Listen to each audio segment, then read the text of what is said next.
I've often said that Splinter Cell is one of my favourite video game series of all time. It's up there with Metal Gear Solid, Hitman and The Legend of Zelda, but it's probably the series I've least gone back to play. When going back to play it this year, I tried the GameCube version on Dolphin and I thought it looked a little bit different than I remembered. After googling, I realised that there's actually two versions of the game, and the one that I played on the Xbox all those years ago is actually the superior version, and I was curious to find out what the difference was in each version. So join me on this journey as we look at all the differences between the two versions of the game. Starting with the first level, Training. And if you've liked this video, then hit that like button and subscribe for more content like this. Now before we begin, I will be playing each version on emulators as the original is unavailable on the Xbox store for some reason. And whilst I own the game on PC, I can't get used to using the scroll wheel to change my walking speed. I'm sorry, but I have to play it on a controller. So for the PC, Xbox and PlayStation 3 version, I'll be playing on RPCS3, a PlayStation 3 emulator on my MacBook. And for the PS2 GameCube version, I'll be playing on Dolphin emulator on my MacBook too. Also, if I miss anything, let me know down in the comments, and let's get started with level 1, Training. The differences start right at the very beginning as you load up the game, with both games having different text that explain the training mission, with the PlayStation 2 GameCube version having Sam seemingly already be an agent of the NSA, and making a direct reference to Agents Balsine and Madison and the next mission, all of which was established with a quick cutscene as you load up the game, which can be skipped by pressing the start button. The opening line is the same, prove you are the right man for the job, etc., but the second half differs.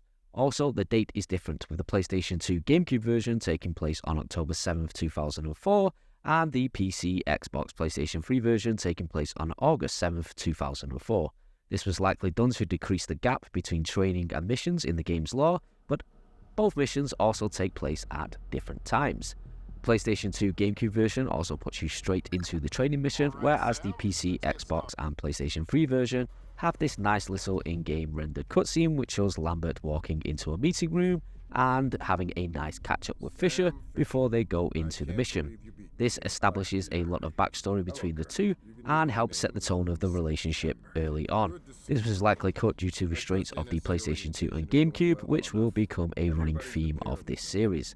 The cutscene itself is pretty impressive for a game made in 2002, even if this facial animation looks a little bit creepy. Mind you, is Starfield doing any better in 2024? Let me know down in the comments. The next big difference is the opening assault course itself, with the area itself looking a lot more compact on the PS2 GameCube version, and the textures and markings on the wall being different. Another difference is the lights that Sam is supposed to look at on the ceiling, walls and floor, with them being noticeably different, and also the floor light being placed slightly to the right of the centre on the PS2 GameCube version.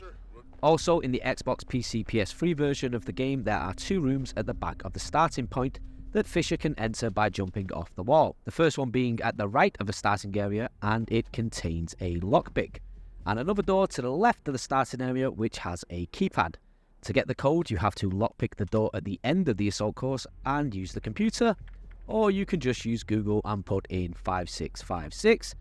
Inside this room is Anna Grimsdottir, Third Echelon's lead programmer and someone who will be very important for the series going forward. She will have a nice conversation with Sam if you interact with her, and if you really want to, you can knock her out, but it will result in a game over. Good to meet you. Good to meet you. God damn it, Fisher, I went out on a limb to get you recruited for this detail. What the hell are you thinking? You're fired. You're out of the agency. Game over.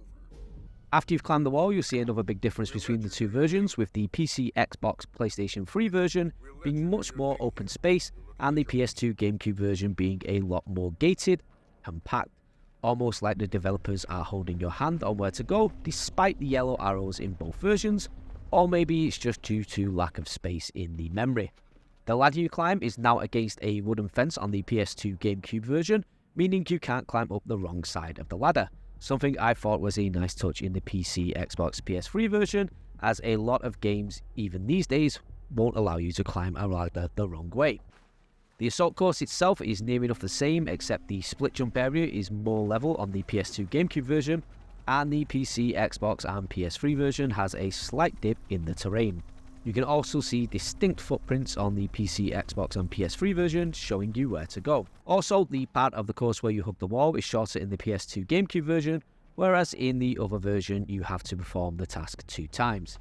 And finally, at the end of the assault course there is a door which can be lockpicked with the lockpick from the beginning of the game, with a computer inside that has a data stick with the door code for the door at the beginning of the level. It also has an email from Grimm's daughter to Lambert that adds some nice backstory to Lambert and Fish's relationship and Grimm's daughter's feelings about Sam and the mission.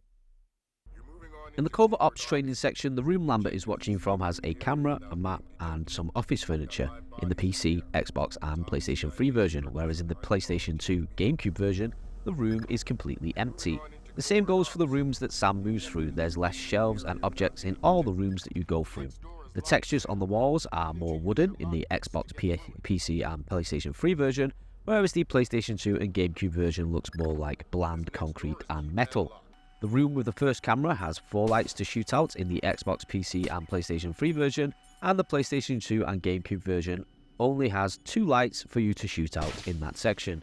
And take a look at this fan on the wall in the Xbox, PC and PS3 version, which provides extra lighting in the next room which is missing from the other version.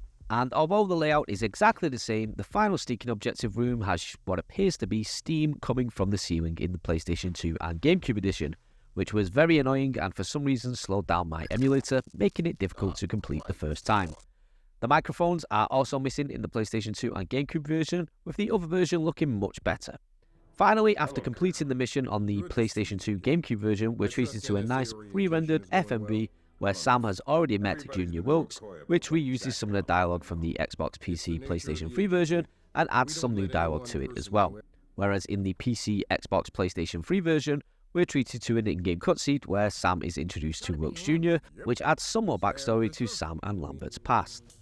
So there you have it, that is all the differences in Level 1 training between the 2 Splinter Cell versions.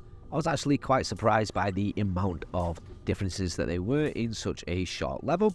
So join me next time as we go through Level 2, Police Station together on both the Xbox, PC and PlayStation 3 version and the PlayStation 2 GameCube version.